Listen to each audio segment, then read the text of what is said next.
안녕하세요. 축구 전문 기자 한준입니다. 10여일 가까이 먼저 아시아에 도착한 토트넘 허스퍼가 이틀 전에 입국한 바이에른 뮌헨과의 2024 쿠팡 플레이 시리즈 2경기에서 1대2로 패배했습니다. 경기 내용은 점수 차이보다 더 크게 벌어졌다는 평가가 나오고 있는데요. 토트넘 허스퍼의 엔지 포스테코글루 감독은 디 애슬레틱과의 인터뷰를 통해서 현재 선수단 안에서 최우선 영입 대상 그리고 가장 취약한 포지션이 최전방 공격수라며 손흥민 선수와 보조를 맞출 스트라이커를 영입해야 한다고 주장한 사실이 알려져 화제가 되고 있습니다. 토트넘과 바이에른의 서울 격돌이 남긴 이야기, 경기 세부 기록과 경기 후 인터뷰, 그리고 독일 키커지와 디애슬레틱 영국판 컬럼 분석 내용까지 이 경기를 통해 꼭 알아야 할 내용 총정리해드리도록 하겠습니다. 먼저 경기 세부 기록입니다. 점수차는 한 골이었지만 경기 내용은 천양지차였는데요. 바이에른 뮌헨이 52%의 볼 점유율로 점유율 자체가 크게 차이 났던 것은 아니지만 빅찬스 2대1, 물론 이제 스코어가 2대1이기도 했죠. 그러나 토트넘이 기록했던 원더골 외에 또 다른 빅찬스는 아쉬웠던 결정력의 결과였고, 바이에른 뮌헨 같은 경우는 무려 22번의 슈팅을 때렸고 토트넘의 슈팅은 11번으로 2배 가까이 차이가 났습니다. 그리고 바이에른이 시도한 22번의 슈팅 중에 무려 유효 슈팅이 그 절반인 11개에 달했는데요. 그 11개 중에 골키퍼의 선방이 9개였다는 점에서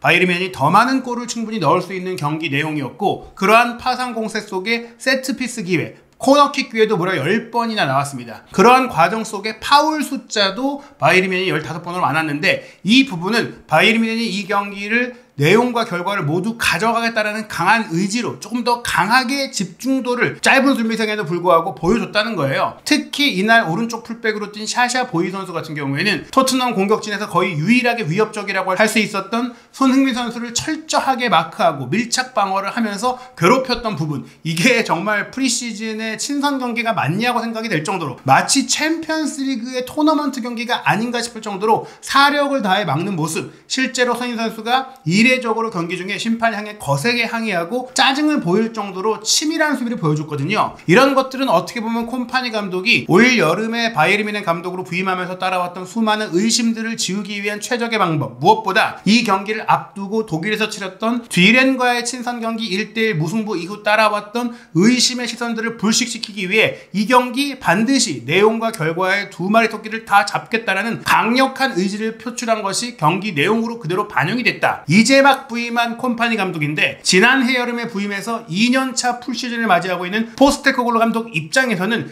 여러모로 난처할 수밖에 없는 경기 내용과 결과였다고 할 수 있겠습니다. 심지어 이 세부 기록에서 또 하나 주목되는 것은 패스 플레이를 주로 만들어갔던 토트넘임에도 불구하고 그런 부분에서도 밀렸다, 수비적으로도 밀렸다, 각종 지표에서 모두 밀렸다라는 거예요. 수비도 더 악바리 같이 했고 또 패스도 잘 연결했고 모든 면에서 공격 기회도 슈팅도 훨씬 더 창출해냈다는 것이죠. 태클 횟수도 바이에른 뮌헨이 26번이었고 토트넘은 22번이었습니다. 패스 횟수도 바이에른 뮌헨이 440회였고 토트넘은 399회였어요. 그리고 또 하나 주목할 기록이 박스 안에서의 슈팅이 얼마나 나왔냐인데, 오히려 롱볼을 적절하게 섞어가면서 효율적인 공격 전개를 보여줬던 바이에른 뮌헨이 슈팅 자체는 박스 안에서 20개를 때렸습니다. 반면에 토트넘은 짧게 패스를 만들어가는 그런 빌드업을 중시하면서도 상대 박스 안으로 들어가는 것을 어려워하다 보니까 실제 11번의 슈팅 시도 중에 5번이 중거리 슈팅이었을 정도로 공격 전개가 답답하고 제대로 이루어지지 않았다는 것을 볼 수 있는 것이죠. 패스의 세부 기록을 보시면 정확하게 연결된 패스가 바이에른이 371회, 토트넘이 323회였는데 중요했던 것은 파이널 서드 지역, 공격 지역에서의 패스 빈도와 성공률이거든요. 바이에른 뮌헨은 공격 지역에서의 패스 성공률도 무려 81%에 달했는데 토트넘은 61%에 불과했습니다. 물론 파이널 박스 안으로 진입했던 횟수는 토트넘이 53회지만 이런 활발한 침투에도 불구하고 좋은 패스가 나오지 못한 것은 그만큼 패스 플레이를 만들어가는 밀도, 상대 수비를 흔들어내는 밀도, 그리고 또한 반대로 수비 조직력조차도 토트넘이 바이에른에 밀렸다. 심지어 이제 막 부임한 감독 경력이 얼마 되지 않는 콤파니 감독을 상대로 밀렸다는 거예요. 바이에른 뮌헨 같은 경우에는 63회의 이제 롱볼 중에 38회가 정확하게 연결될 정도로 롱볼의 성공률도 높았어요. 반면에 토트넘은 33회의 롱볼을 시도하면서 바이에른 뮌헨보다 절반 가까이 적게 시도했고 성공 횟수도 12회로 성공률조차도 36%로 현저하게 낮았습니다. 크로스 패스 같은 경우도 바이에른이 14번을 시도하면서 3번 연결했던 것과 달리 토트넘은 11번 시도해서 1번밖에 연결되지 못하는 등 전반적인 공격 과정에서의 이 패스, 구질의 다양성과 완속도가 모두 떨어졌다. 결국 이 경기는 바이에른 뮌헨과 토트넘의 실력 차이까지 나온 게 아니냐, 클래스 차이가 나온 게 아니냐, 퀄리티 차이까지 이야기가 나올 정도로 현격했거든요. 소파스코어가 통계 기록을 기반으로 매긴 평점에서도 바이에른 같은 경우에는 이날 사실상 마티스텔이 왼쪽 측면으로 빠져 움직이면서 크로아티아 연령별 대표 출신 공격수인 비도비치가 최전방에서 뛰었는데 이 선수가 아주 중요했던 선제골을 넣은 것뿐 아니라 전방위적인 패스 연계 플레이를 보여주면서 7.9점으로 선발 출전한 필드 플레이 선수 중에 가장 높은 점수를 받았습니다. 그리고 마티스텔도 비록 공격 포인트는 없었지만 활발한 공격을 펼치면서 7.4점의 평점이 나왔고, 부상에서 이제 돌아와서 몸 상태를 끌어올리고 있는 세르주 그나브리도 7.4점으로 점수가 높았고, 전반전만 뛰고 교체됐던 토마스 밀러 같은 경우도 7.2점이었어요. 미드필드 라인에서 공격 전개를 주도했던 키미히도 7.0점이었고, 파블로비치 같은 경우에는 평점이 조금 낮게 내려오긴 했어도 실제적으로는 미스플레이가 있었다고 하더라도 전방 지역으로 올라갈 때마다 좋은 위치를 삼아서 허브 플레이를 잘해줬었거든요. 오히려 조금은 기록상의 문제로 인해 좋은 안정적인 수비를 펼치고도 평점이 낮았던 김민재 선수만이 활약 대비 저평가를 받은 것이고, 토트넘 내에서는 7점을 넘어선 필드 플레이어가 손흥민 선수와 포로 선수밖에 없었습니다. 포로 선수가 7.2점이었고 수많은 선방을 펼친 비카리오 골키퍼가 7.2점, 나머지 토트넘의 공격 라인은 6점대를 벗어나기 어려운 저평가를 받았고 손흥민 선수만이 7.0점을 받았습니다. 그야말로 손흥민 선수가 샤샤보이를 계속해서 괴롭히고 그 선수를 묶고 다니고 이 선수와 경합하는 과정 속에서 그나마 기회를 창출했던 게 아니라면 토트넘은 거의 아무것도 보여주지 못한 경기였다고 할 수 있는데요. 이런 점들에 대해서 콤파니 감독은 경기를 마치고 나서 큰 만족감을 보였는데, 우선 2대0 상황에서 한 골을 따라 붙는 상황이 왔고 그 상황에서도 끝까지 경기를 노련하게 운영했던 면들을 좀 돌아보면서 선수들이 끝까지 포기하지 않은 것을 높게 평가했다고 했어요.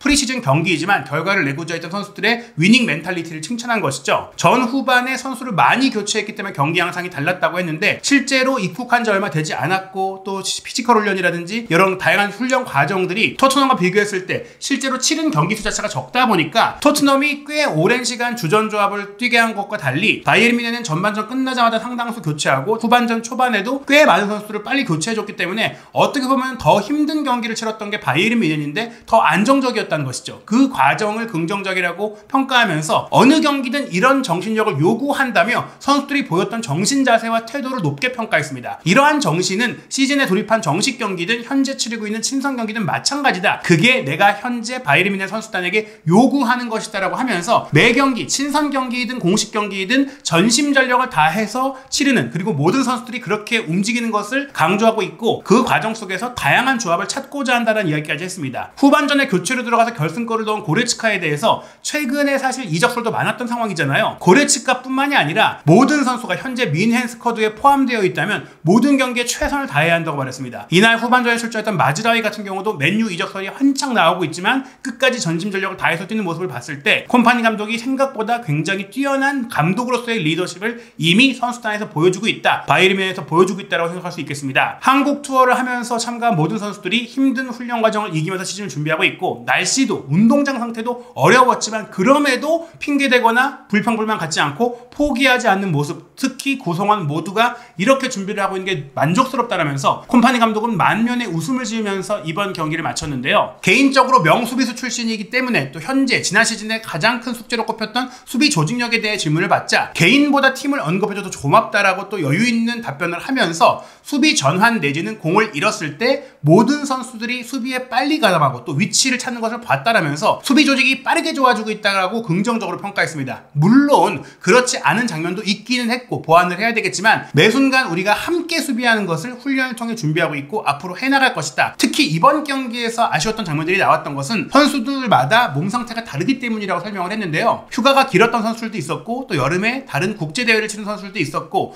그렇기 때문에 아직 우리의 최고의 모습이 나올 수는 없는 상황이다라고 했습니다. 특히 공격 라인에서 해리 케인 선수가 없는 가운데 10번 역할을 2명에게 부여했던 새로운 공격 전술을 시도한 것에 대해서는 현재 스쿼드는 어떤 전술을 수행하더라도 선수들이 잘 이해할 수 있다라며 현재 바이에른 뮌헨 선수들이 전술 이해력이 뛰어나고 그렇기 때문에 유연성을 갖고 있다라고 좋게 평가했습니다. 그리고 이런 선수들의 개별적인 장점을 끌어올리기 위해서 토트넘에 대한 분석도 이미 잘 진행했다고 했는데요. 토트넘이 전방 압박이 강하고 지난 시즌 리버풀 다음으로 높은 전방 압박이 있었고 볼 점유율도 높았던 팀이다. 점유율 같은 경우에는 맨시티 다음으로 높았던 팀이다. 그런 점들을 우리가 분석해서 상대가 후방에서 공을 가지고 있을 때 적극적으로 압박을 해야 했다라는 것을 준비했고 실제로 그렇게 선제골을 끌어냈거든요. 그리고 또 후방에서 공을 갖고 있을 때도 적극적으로 플레이하는 것, 빠르게 달려들어야 한다는 한다는 것, 상대의 높은 라인 뒤를 노려야 한다는 것, 이런 것들을 사실 어떻게 보면 지난 시즌 번리 감독으로 프리미어리그를 진행을 했기 때문에 토트넘에 대한 분석이 이미 사전에 잘 되어 있다 보니까 이번 경기를 더 잘 치를 수 있었던 것도 콤파니 감독 입장에서는 긍정적인 요인이었다고 볼 수 있겠습니다. 김민재 선수도 경기 후에 쿠팡 플레이 방송과 인터뷰를 가졌는데요. 많은 팬분들의 응원에 감사하다라면서 물론 이미 오랜 기간 손흥민 선수가 활약을 해오면서 거의 10년 가까이 활동을 해오면서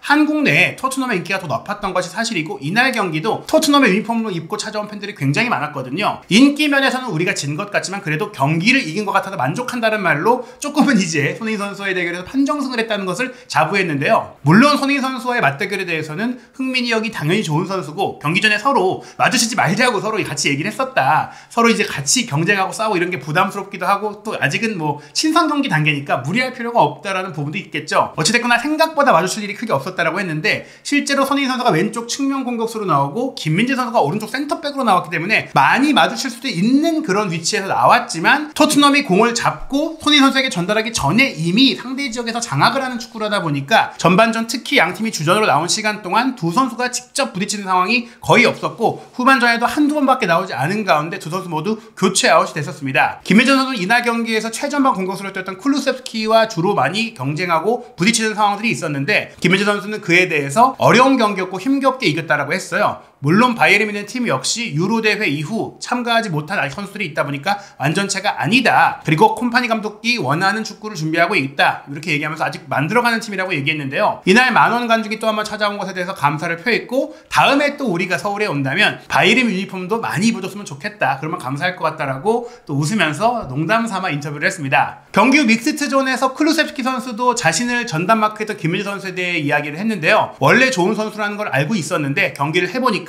정말 좋은 선수라는 게 느껴졌다라고 얘기를 했습니다. 이번 프리시즌을 통해서 확실하게 최전방 공격수 역할을 계속 맡고 있는 쿨루셉스키 선수는 점점 더 골문에 가까워지는 역할을 하고 있다라면서 팀에서 어떤 역할을 하든지 노력하겠다라고 얘기했습니다. 측면에서 뛰었을 때의 본인의 템포의 문제라든지 또 왼발잡이로서의 좀 한계점들을 생각해서 지난 시즌에 이미 포스테콜로 감독은 공격형 미드필드로 보직으로 옮겼다가 이 자리에 대한 보강들이 또 이뤄지고 있는 과정 속에 최전방에서 버텨줄 수 있는 쿨루셉스키의 힘을 활용하고 있는데요. 이 부분들에 있어서 결국에는 프리시즌을 통한 결과는 히샬리송 역시 최전방에서의 아쉬움들이 있는 가운데 클루셉스키도 어렵다. 진짜 9번 공격수가 필요하다라는 결론으로 나왔다고 봐야 될 것 같습니다. 이번 경기는 손흥민 선수가 오히려 최전방에서 바이에른의 뒷공간을 파고드는 게 어떨까라는 생각을 했던 부분도 있겠지만 그것을 떠나서 분명히 포스트 플레이가 가능한 9번 공격수가 없는 것은 토트넘의 공격에 있어서 전술적인 한계점이 되고 있고 그런 점들이 케인이 떠난 이후에 후임자를 찾지 못하고 있는 적임자를 찾지 못한 상황으로 이어지고 있는데요. 물론 이번 경기에 크게 밀렸던 것에 대해서 포스테코글로 감독은 열흘 동안 한국에서 강도 높은 훈련을 했기 때문에 그런 훈련의 여파 그리고 컨디션 문제가 운동장에서 나타났다. 그래서 상당히 어려운 경기였다. 특히 전반전에 선수들이 체력적으로 힘들어하는 모습이 있었는데 그게 우리가 지금 만들어가고 있는 과정이라는 것을 보여준다라면서 이 경기는 비록 경기력이 아쉽긴 했지만 한국에서 훈련했던 과정과 결과가 시즌 전체 준비에는 결국에는 큰 도움이 될 거라면서 실제 시즌이 시작되고 나면은 더 좋은 컨디션과 더 좋은 조직력이 경기력이 나올 수 있다고 기대를 했습니다. 후반에 들어왔던 유망주, 디바인이라든지 영입선수인 베리발 등에 대해서는 좋은 평가를 할 수 있지 않냐는 기자들의 질문이 있었는데요. 하지만 이번 경기에 대해서는 전반적으로 선수를 평가한다면 선수들에 대해서는 박한 평가가 나올 수밖에 없다고 했고 다만 그 이유는 강도 높은 훈련을 하면서 경기를 했기 때문에 이런 상황에서 선수들을 평가하는 건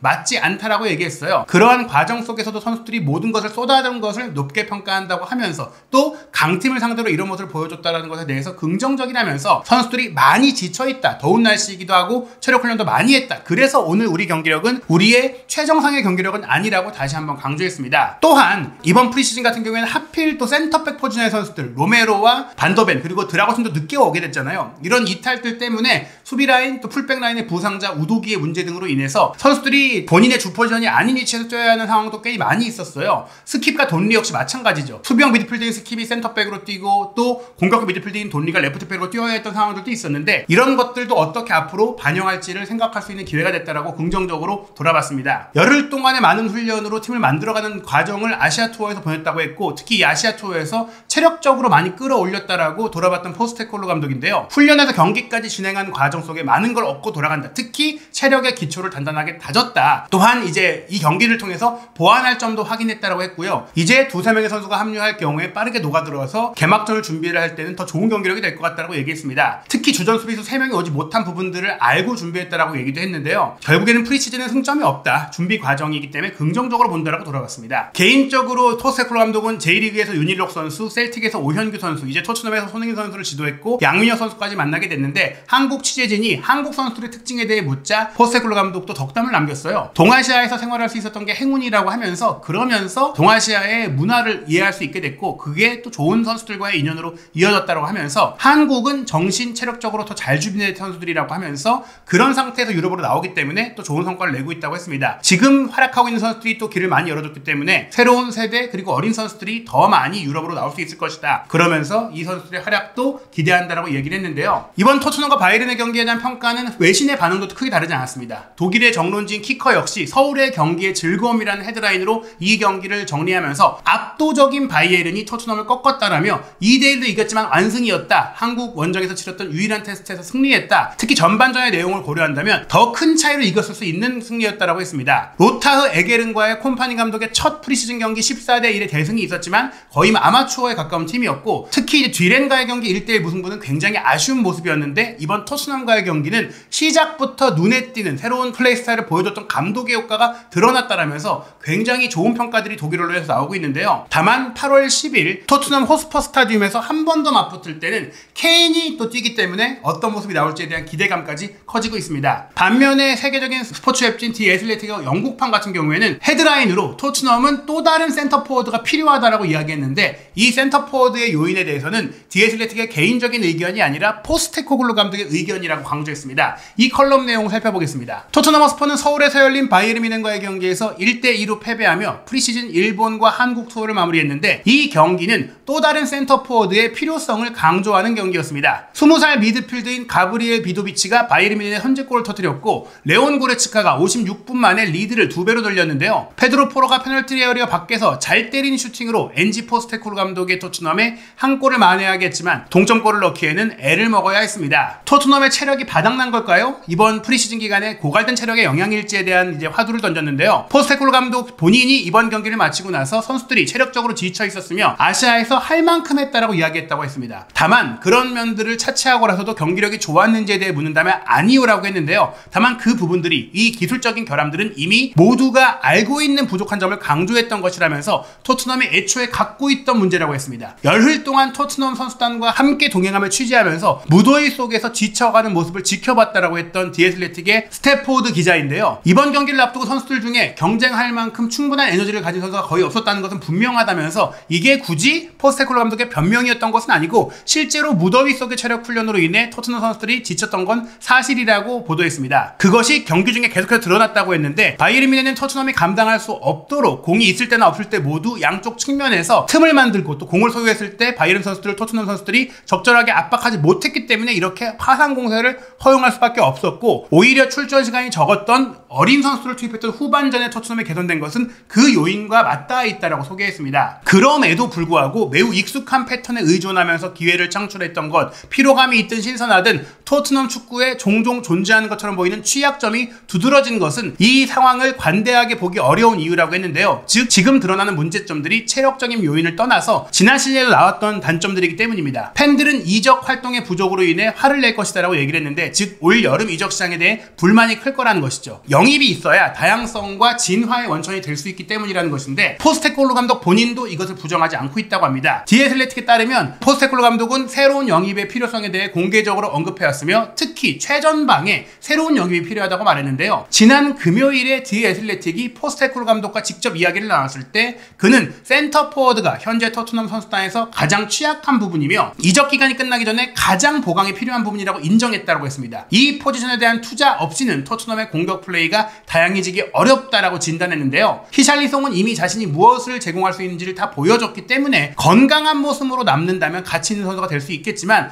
그러나 토트넘에서 필요한 것은 아마도 이번 경기에 강력한 증거가 될 수 있는 공격 3분의 1 지역, 공격 지역에서 더 많은 영속성, 더 고정된 존재감을 볼 수 있는 포스트 플레이가 가능한 진짜 9번이라는 거예요. 히샬리송도 그런 선수는 아니거든요. 데안 쿨루세프키는 가치 있는 3톱 공격수이고 실제로 훌륭한 모습을 보이긴 했지만 박스 안팎으로 지속적인 위협을 과하기보다는 순간적으로 나타나는 경향이 있었기 때문에 결국에는 전방 9번이 되게 어렵다는 것인데요. 현재 알려진 바에 따르면 본머스의 도미닉 솔랑키, 릴의 조너선 데이비드가 토트넘의 올여름 관심 대상이라고 합니다. 두 선수 모두 현재 토트넘에 없는 무언가를 더할 수 있는 선수들이라고 했는데요. 에너지 부족 문제라든지 더위 그리고 바이에른의 강력한 경기력을 감안한다면 포스테콜로 감독의 선수들이 현재는 얼마나 빠른 공격에만 의지하는지 또 압박을 얼마나 하지 못한 부분들이 있는 과정 속에서 진짜 9번이 없다 보니까 빠른 윙포워드라든지 창의적인 선수들이 존재함에도 불구하고 제대로 시너지를 내지 못하고 있다. 스피드와 역동성에 대한 의존도를 낮출 수 있는 고정된 상황에서 상대를 깨트릴 수 있는 선수가 있어야만 토트넘이 새로운 시즌에 4개 대회에서 경쟁할 수 있을 것이다 라고 지적하면서 진짜 9번은 반드시 있어야 한다라고 강조했습니다. 제디 스펜스에 대해서는 올여름에 떠날 거란 얘기들이 있었지만 포스테콜로 감독이 직접 훈련해 보더니 쓰겠다라는 의지를 보이고 있다라고 했고 이번 경기는 왼쪽 풀백 역할까지 맡겨보면서 다양한 역할을 줬고 또 그 과정 속에서 좋은 모습들도 있었고 또 아쉬운 모습들도 있었지만 어찌됐거나 앞으로의 잠재력을 확인했던 부분은 이번 프리시즌의 성과라고 평가할 수 있겠습니다. 토트넘 핫스퍼의 마지막 프리시즌 경기는 앞서 말씀드린 바이에른 뮌헨과의 재대결입니다. 한국 시간으로 8월 11일 일요일 새벽 1시 30분 안방에서 바이에른을 상대하고 한국 시간 8월 20일 화요일 새벽 4시 레스터시티와 원정 경기로 프리미어리그 개막전을 치릅니다. 바이에른 뮌헨은 토트넘 원정을 다녀온 이후 8월 14일 수요일 새벽 1시에 티롤과 마지막 평가전을 치르고 나서 8월 17일 토요일 새벽 3시 45분에 올룸과 DFB 포칼 개막전 그리고 8월 25일 밤 10시 30분에 볼프스부르크와의 원정 경기로 분데스리가 개막전을 치릅니다. 콤파니 감독 체제에 많은 의심을 지웠던 기분 좋은 토트넘전을 치른 바이에른 뮌헨이 토트넘과의 또 한 번의 경기에서 또 이런 모습을 볼 수 있을지 그리고 토트넘은 또 한 번 바이에른 뮌헨을 상대하기 전에 새로운 공격수를 영입하는 데 성공할 수 있을지 한준TV와 함께 앞으로 이어질 올 여름 이적 시장의 상황과 2014-2025 시즌 한국인 유럽파 선수들의 모든 소식 구독, 좋아요, 알림 설정으로 확인하시기 바랍니다.